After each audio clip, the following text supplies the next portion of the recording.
अथ प्रथमोऽध्यायः। अर्जुनविषादयोगः।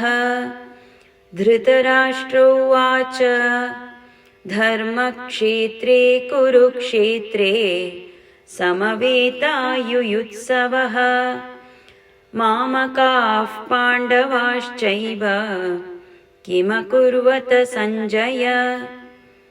सञ्जय उवाच दृष्ट्वा तु पाण्डवानीकं व्यूढं दुर्योधनस्तदा आचार्यमुपसंगम्य राजा वचनमब्रवीत् पश्यैतां पाण्डुपुत्राणाम् आचार्यमहतीं च मूं व्यूढान् द्रुपदपुत्रेण तव शिष्येण धीमता।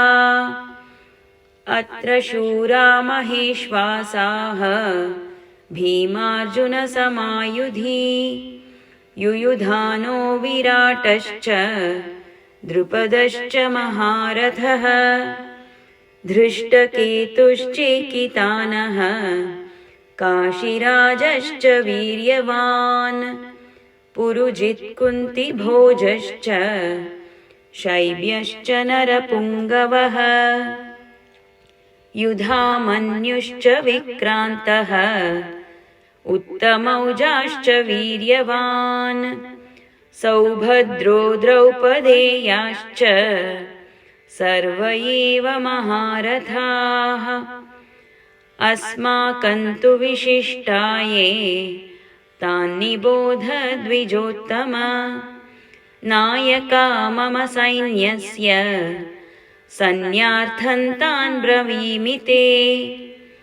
भवान् भीष्मश्च कर्णश्च कृपश्च समितिञ्जयः अश्वत्थामा विकर्णश्च सौमदत्तिस्तथैव च अन्ये च बहवः शूराः मदर्थे त्यक्तजीविताः नानाशस्त्रप्रहरणाः सर्वे युद्धविशारदाः अपर्याप्तं तदस्माकं बलं भीष्माभिरक्षितं पर्याप्तं त्विदमेतेषां बलं भीमाभिरक्षितम्।